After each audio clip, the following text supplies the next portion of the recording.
দেখতে পাচ্ছি ওই দল আজকে পাগল হয়ে গেছে। আজকে বাংলাদেশের প্রতিটি ক্যাম্পাসে তারা আবার সন্ত্রাস কায়েম করতে চায়। নির্বাচনের পর যে সরকার এসেছে সেই সরকার আজকে জুলাইকে অস্বীকার করে। আজকে আমরা সেই দলের ইতিহাস দেখতে পাই, তারা সবসময় এই জাতির সাথে প্রতারণাই করেছে। ৭৫-এর যে বিপ্লবী ছিল সেই বিপ্লবের ফসল তারা ঘরে তুলে গেছে, বিপ্লবীদের সাথে তারা প্রতারণা করেছে। ৯০-এর গণ অভ্যুত্থান পরবর্তী বিপ্লবীদের সাথে তারা প্রতারণা করেছে। ২৪-এর জুলাই বিপ্লবের যারা বিপ্লবী আছে সেই বিপ্লবীদের সাথে, বিপ্লবের আকাঙ্ক্ষার সাথে আমরা তাদের প্রতারণায় দেখতে পেয়েছি। আমরা হুঁশিয়ার করছি, আমরা সাবধান করছি, আমরা দীপ্ত কণ্ঠে ঘোষণা করছি, যেই জমিনে শহীদদের রক্ত ঝরেছে সেই জমিনে ইনসাফ কায়েম হবে ইনশাআল্লাহ। আর যারা শহীদদের সাথে গাদ্দারি করবে, শহীদদের সাথে যারা প্রতারণা করবে, তারা ধুলোর সাথে মিশে যাবে। আমরা দেখতে পাচ্ছি ওই দল আজকে পাগল হয়ে গেছে।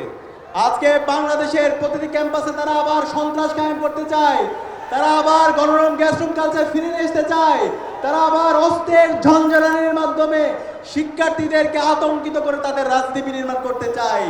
তাদের প্রকাশ্যে রাজনীতির নামে তারা রামদা নিয়ে, চাপাতি দিয়ে আমার শিক্ষার্থী ভাই বোনদেরকে কুপিয়ে তাদের রাজনীতি নির্মাণ করতে চায়।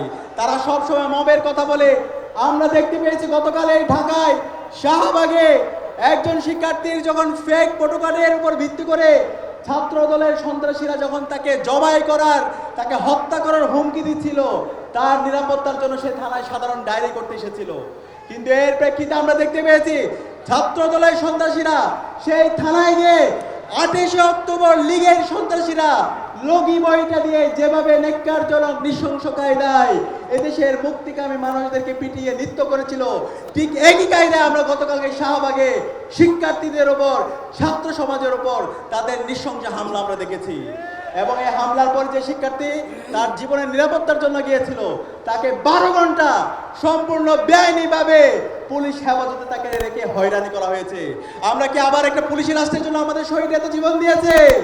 সুতরাং আমরা সাবধান করছি, মাননীয় প্রধানমন্ত্রী তারেক রহমান, আপনি যদি মনে করেন যে ক্ষমতায় এসে আপনি যা ইচ্ছে তাই করবেন, জুলাই সনদকে আপনি অধ্যাদেশকে বাতিল করে দিবেন, গণভোটকে অস্বীকার করবেন, মানবাধিকার অধ্যাদেশ বাতিল করবেন, গুম প্রতিরোধ প্রতিকার অধ্যাদেশ বাতিল করবেন এবং এর মাধ্যমে আপনি হাসিনা হয়ে উঠতেও পারবেন।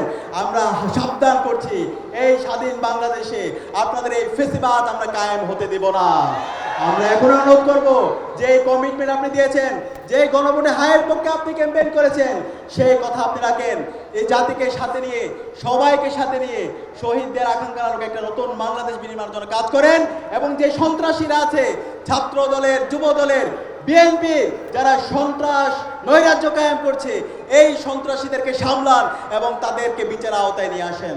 ইনকিলাব জিন্দাবাদ।